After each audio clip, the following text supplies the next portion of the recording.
Collins was one of many leaders who flew out to the state capitol today for a brief meeting on Syria. Tonight, he's sharing some of the details of the president's plan. News 4's Rachel Kingston breaks it all down.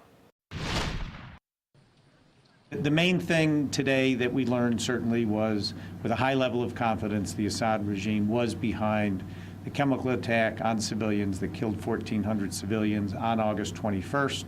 Congressman Chris Collins sharing details of what President Obama's national security team told members of the House and Senate in classified briefings on the situation in Syria. Based on that intelligence, the president is asking Congress to approve limited military action against Syrian leader Bashar Assad's government. And that they would be acting with others.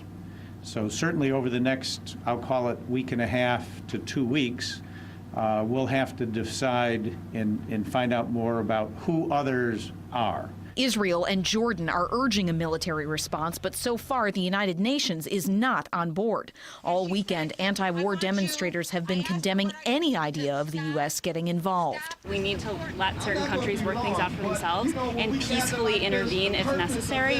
I don't think that U.S. aggression towards anybody at any point is the solution to anything.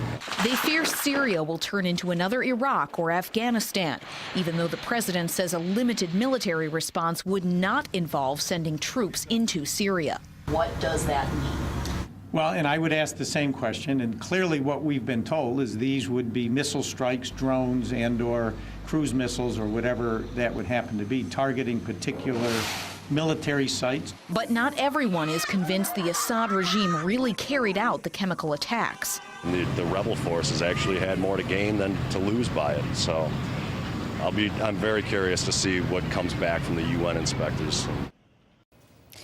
Congressman Collins says they were told today the objective of a U.S. military intervention would be to impede the Assad regime's ability to launch another chemical attack and to degrade its air defenses. He has not made up his mind how he will vote. Rachel Kingston, News 4 at 10.